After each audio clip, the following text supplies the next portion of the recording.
Episode की शुरुआत में हमें दिखाया जाता है कि ग्लोरियो की शिप गायब हो रखी होती है और ये काम उन्हीं डीमंस का था जिनसे गोकू कल रात को लड़ा था। ग्लोरियो बोलता है कि मुझे समझ जाना चाहिए था कि वो कुछ ऐसी हरकतें करेंगे। तब सुप्रीम काय उससे पूछते हैं कि क्या अब हम अर्थ भी वापस नहीं जा सकते। तब ग्लोरियो बोलता है कि तुम चिंता मत करो, मैं कहीं ना कहीं से शिप मैनेज कर ही लूंगा, बस हमें कोई नियर टाउन ढूंढना होगा। तब गोकू बोलता है कि इससे अच्छा तो हम उड़ के ही चले जाते हैं, पर ग्लोरियो साफ मना कर देता है। वो बोलता है कि इसमें हमारा बहुत ही ज्यादा स्टेमिना जाएगा, पर गोकू भी सुनने वालों में से कहा था। वो उड़कर देखता है, फिर उसे याद आता है यहाँ की एयर बहुत ज्यादा थिक थी, तो सच में उनका उड़ने में बहुत ज्यादा स्टेमिना जाएगा। फिर सुप्रीम काय सजेस्ट करते हैं कि हमें पैदल ही चलना चाहिए, पर पैदल चलते चलते ही उनके बीच में आ जाता है सी ऑफ डार्कनेस, तो इसका मतलब इसे क्रॉस करने के लिए इन्हें उड़ना पड़ेगा ही। फिर हमें रिवील करा जाता है कि ग्लोरियो भी उड़ सकता है और ये कोई हैरानी की बात थी भी नहीं। तो वो जैसे ही सी ऑफ डार्कनेस को क्रॉस कर रहे होते हैं, एक डीमन आके उन पे हमला कर देता है। छोटी बॉडी में गोकू के सेंसेस काम नहीं कर रहे थे, तो वो उसे पकड़ नहीं पाता, पर उतनी देर में ही ग्लोरियो उस पे अटैक कर देता है और वो सच में ही बहुत कमाल का फाइटर था। वो उस डीमन को अकेले ही हरा देता है और ये देख के गोकू भी थोड़ा इम्प्रेस हो जाता है और वो बोलता है कि तुम तो सुप्रीम काय से भी ज्यादा अच्छे फाइटर हो। पता नहीं सुप्रीम काय के साथ गोकू की क्या दुश्मनी है, इसीलिए सुप्रीम काय अपने डिफेंस में बोलते हैं कि मैं भी एक अच्छा फाइटर हूँ। उसके बाद वो फिर से चलना शुरू कर देते हैं और हर बार की तरह गोकू को फिर से भूख लगने लग जाती है और चलते चलते ही गोकू को कुछ फील होता है और तभी वहाँ पर उन पे हमला करने के लिए एक बहुत ही बड़ा जाइंट आ जाता है। पर उस बेचारे जाइंट को क्या पता था कि इस बार उसका सामना गोकू के साथ होने वाला है और गोकू से अपनी एक किक से ही बेहोश कर देता है। ग्लोरियो थोड़ा कंफ्यूज होता है, वो उससे बोलता है कि तुम्हें कैसा पता कि इधर कोई छुपा हुआ था और वो हम पे अटैक करने वाला है, क्योंकि मैं तक उसे नहीं देख पाया था। तब गोकू बताता है कि ऐसा उसने की मदद से करा, पर ग्लोरियो को की का मतलब भी समझ में नहीं आता।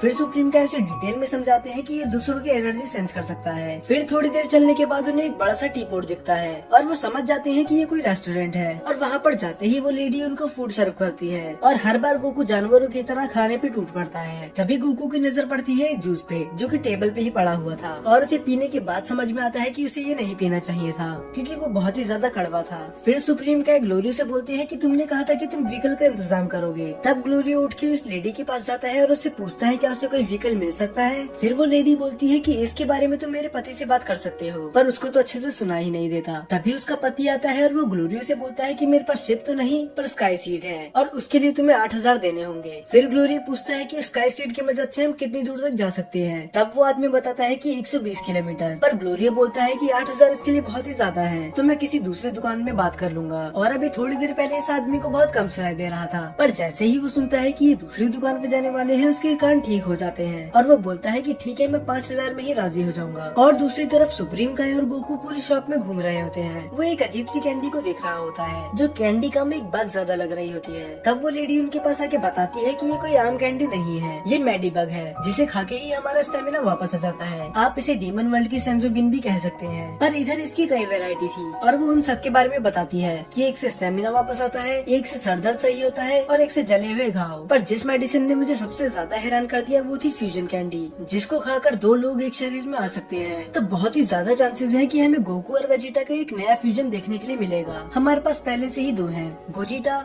और विजिटो, तो तीसरे फ्यूजन का नाम क्या होगा। तो गोकू ग्लोरियो से कह के वो सभी कैंडी ले लेता है। अब बारी थी स्काई सीड का यूज करके इनको कैसल तक भेजने की, और स्काई सीड के नाम पे वो लेडी एक लॉन्चर लेके आ जाती है। और मेरी तरह सुप्रीम काय भी कंफ्यूज थे कि आखिर ये है क्या, क्योंकि स्काई सीड नाम सुन के हमारे दिमाग में ये तो बिल्कुल नहीं आया था। दरअसल ये एक कैनन की तरह थी जिसमें बैठ के ये तीनों जाएंगी। तो वो तीनों स्काई सीड पे बैठ जाते हैं और वो आदमी उसे लॉन्च कर देता है और वो इतनी फास्ट थी कि वो कुछ ही मिनट में ही 120 किलोमीटर कवर कर देते हैं। पहले तो सुप्रीम काय बहुत ज्यादा चिल थे क्योंकि उन्हें लग रहा था कि इसको ग्लोरियो उड़ा रहा है, पर जब बाद में ग्लोरियो ने बताता है कि उनकी शिप क्रैश होने वाली है, उनकी हालत ही खराब हो जाती है और उनकी किस्मत इतनी खराब थी कि वो डायरेक्ट सी ऑफ डार्कनेस में कूदने वाले होते हैं। पर सही समय पे ही तीनों वहाँ से उड़ जाते हैं। अब इतना सफर तय करने के बाद इन्हें फिर से चलना होगा, पर गोकू का वो करने का मन बिल्कुल नहीं था। तो वो बोलता है कि अब हम उड़ सकते हैं क्योंकि अब हमारे पास बग कैंडी है, तो उसको खा के हमारा स्टेमिना वापस आ जाएगा। पर सुप्रीम काय तो साफ मना कर देते हैं और ग्लोरियो भी कि उन्हें कोई ऐसी चीज नहीं खानी। फिर गोकू से पूछता है कि आखिर कैसल कितना दूर है। तब ग्लोरियो उसे बताता है कि अगर हम इसी स्पीड से चले तो हमें आधा दिन और लग जाएगा।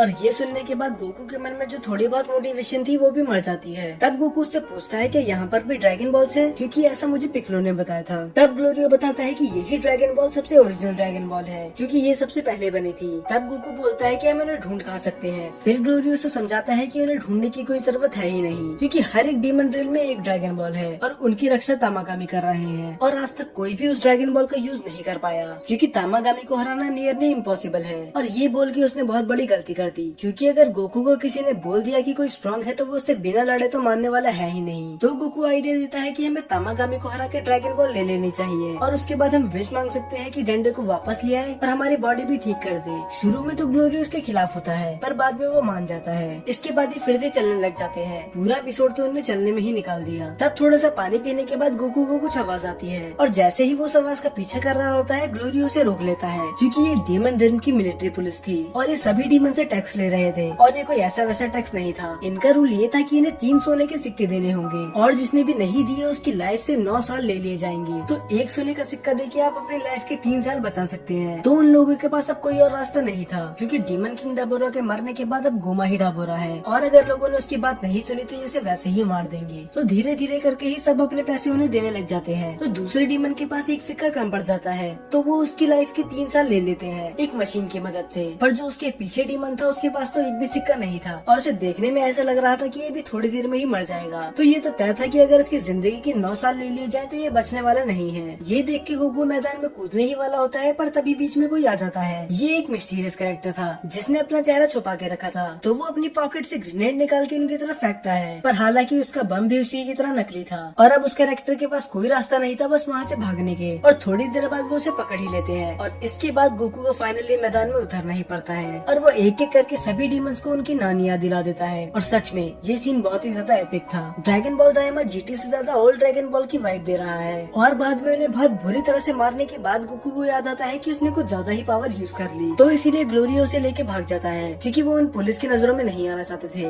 बाद में बहुत दूर जाने के बाद ग्लोरियो से बोलता है कि तुम्हें ऐसे रिस्की काम नहीं करने चाहिए, पर गोकू बोलता है कि मैं उनको ऐसे ही मरने के लिए नहीं छोड़ सकता था, तो मुझे बीच में आना ही पड़ा। और इस बात से तो सुप्रीम गाय भी एग्री करते हैं, और तभी किसी के पीछे से आवाज आती है कि तुम लोग कौन हो। और ये कोई और नहीं, ये वही कैरेक्टर था जिसको हमें थोड़ी देर पहले दिखाया गया था। और फिर वो कैरेक्टर अपना मास्क उतार लेता है, और ये एक छोटी बच्ची थी। और इसी के साथ ये एपिसोड यहाँ पर खत्म हो जाता है।